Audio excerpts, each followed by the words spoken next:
Welcome. This is a country analysis for Denmark, specifically prospects for entry and expatriate manager education. It's a group consulting project here at North Carolina Central University.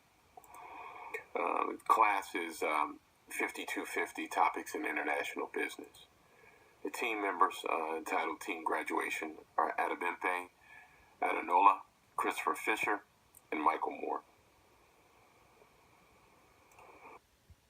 The topics we will be covering involve the executive summary, where we'll be identifying not only the purpose of this report, but also presenting to the reader reasons why we think there's not only value here, but provide direction with respect to new market opportunities in Denmark, and some opportunities as well for expatriate managers and how we might increase the probability of their success in a foreign nation. We'll also go about introducing the reader to Denmark, its history, its culture, its climate, landscape, as well as some of the things that are unique to the political system, to the legal system. Cover some statistical information around GDP, around budgets in terms of how well the government manages resources. We'll discuss not only religion and family structure, but how those things might impact and influence our ability to enter the market. And again, once we present that, then we'll circle back and provide an industry analysis where we'll discuss how these things impact the potential for renewable energy, particularly biofuels, and what the entry points might look like. And then finally, what the team's recommendations are for this American business that's exploring the possibilities of entering the market in renewable fuels and biofuels. When looking at the executive summary, it's important, I think, for us to identify the fact that we intend to have this evaluation of Denmark provide and include a recommendation for the course of action for entry into the Denmark markets, or the Danish markets, and the education of expatriate managers on the culture as they begin their assignments overseas in an attempt to lead workforce.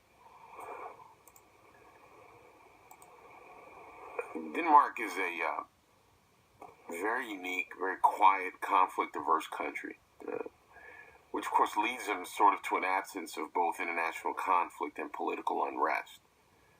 It lends itself to far fewer variables when we start looking at, the viability of doing business and predicting relationship challenges in Denmark.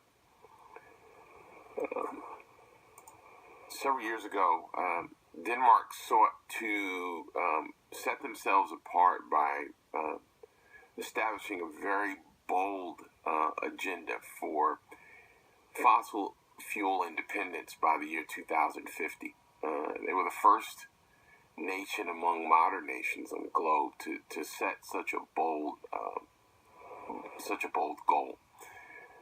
They've leveraged wind and solar energy to date, and are very much committed to those types of alternative energy options. But when looking at biofuels, it appears that they've made a very serious commitment to setting a path for growth in this space. And this, we felt, gave us a tremendous opportunity to get involved early and with a tremendous uptick for growth. As we seek to sort of take this information from this country analysis on Denmark, the hope is that we can help the expatriate managers lead a workforce in Denmark as they look at, as they allow for cultural considerations, etiquette, a sensitivity to differences, and and an overall sort of understanding of how those things impact in their building of a portfolio of successes. The successful entry and leadership efforts will go a long way in helping the firm to establish themselves and build a long-term profitable relationship in Denmark. Denmark has gone through various iterations of development since their existence. Their origin can be traced back to the last ice age, circa 12,500 BC, with tribes that originally settled in Denmark but weren't really recognized until 700 AD. Denmark was originally founded as a Christian-based country, but at one point in time, around 965 AD, when King Harald Bluetooth established Denmark as the ruler and converted him to Christianity.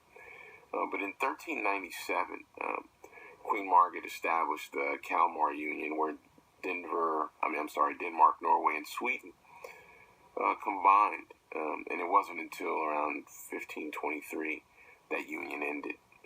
Both Norway and Denmark seceded. Denmark is actually located in Eastern Europe, directly above Germany, and shares a border with Germany, and is bordered on the rest of its sides by water, both the North Sea and to the west, the Baltic Sea to the east. The climate is very temperate. They do enjoy all four seasons, and have a reasonable amount of rainfall, very similar to the U.S. climate, but a tad bit colder.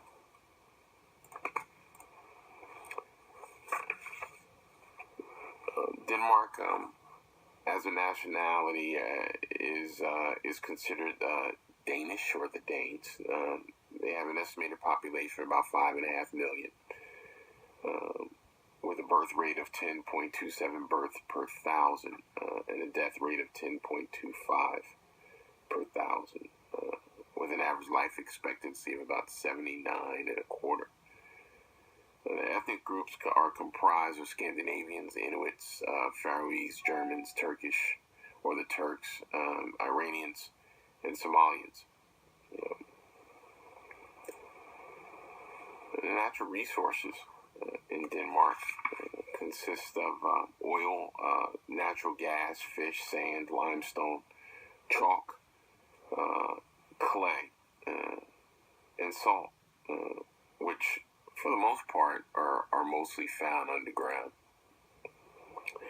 The legal and political system in Denmark, I would say it's interesting. It's not similar to the U.S., except there is a significant level of organization. The legal system is comprised of 5 different courts: the Supreme Court, the High Courts, County Courts, the Court of Impeachment of the Realm, and the Special Court of Indictment and Revision. What's unique and interesting to me about the Special Court of Indictment and Revision is they focus specifically on issues related to matters against judges, and the fact that they have an entire court dedicated to that seems kind of interesting.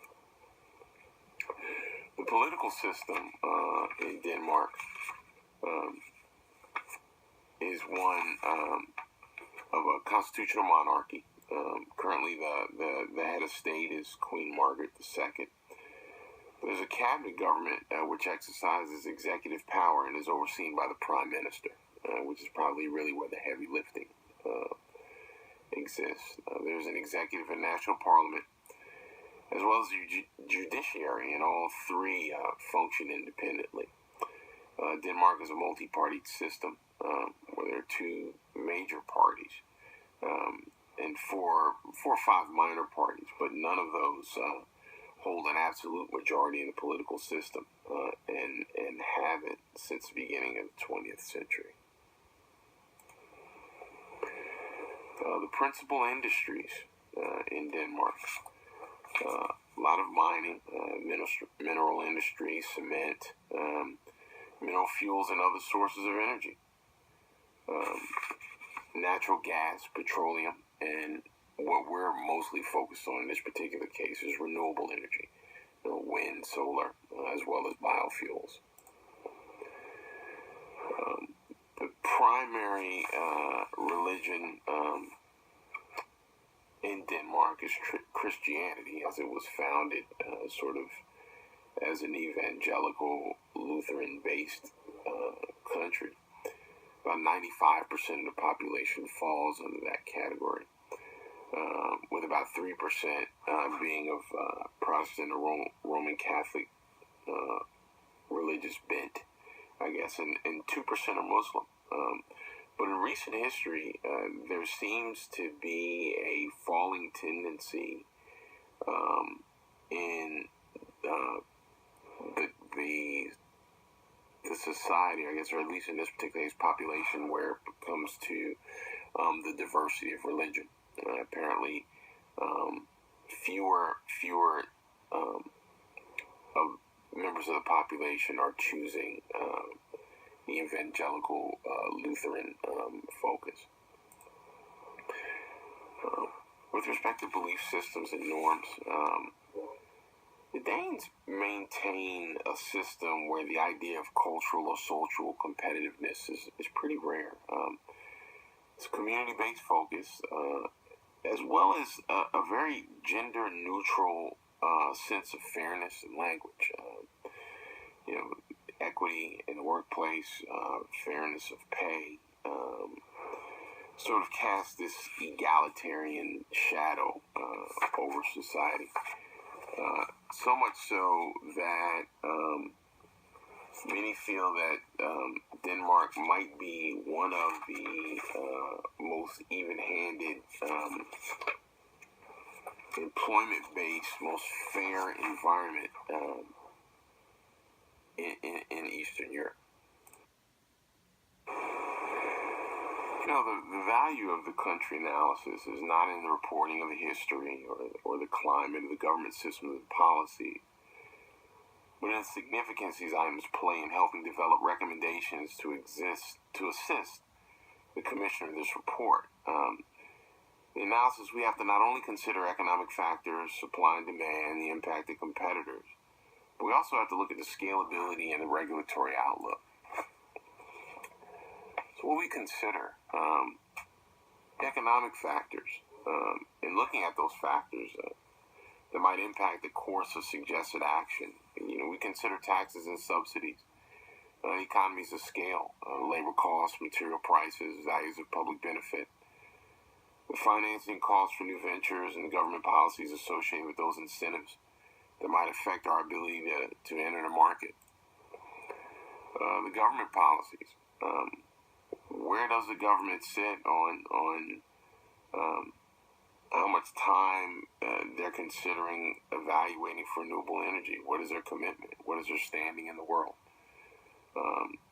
Denmark has a relatively high labor rate and tax rates, for that matter.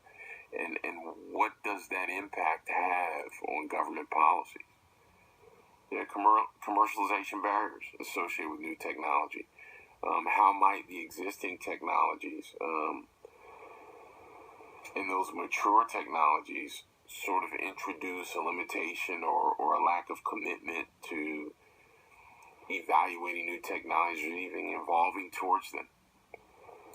And what would the cost of materials be, and how might they fluctuate with the introduction of new technologies? Finally, public incentive. Both the renewable energy adopters and for those who are not, how do they value the realization of the shared benefit of renewable energy? Is that financial value to many equivalent to sort of the societal benefit and environmental impact of what opportunities in renewable energy might mean to the community as a whole? What are the economies of scale? Oftentimes renewable energy in its infancy is created by individual groups, startups, small companies that produce technologies and opportunities on a much smaller scale. There's a challenge in trying to turn that small production into a mass production process. And in doing so, what does that do to the expense?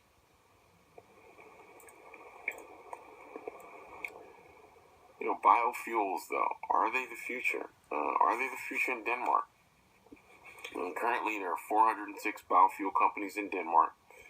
And of those, 210 are manufacturers, 58 are service providers, 52 are engineering and technology firms. In that particular case, we know that with the economies of scale as being one of the biggest challenges, what also needs to be considered is high labor and slow production processes, and how that tremendous opportunity could have an impact in our particular area. As we sort of sit here and contemplate what recommendations should be made to the board of directors, we should take stock in where we are with respect to U.S. customs and norms and that of the subject country we've been analyzing. The U.S. has always had issues with overcoming fossil fuels and their refusal to push beyond this token alternative energy commitment. First, what strikes to us the loudest chord in Denmark is that they present themselves as a nation committed to the ideals of community, shared prosperity, and the value of the group over the individual. This, along with, the government's legislative commitment to biofuels and other renewable energy, provides a fertile ground, we feel, for growth and opportunity in Denmark.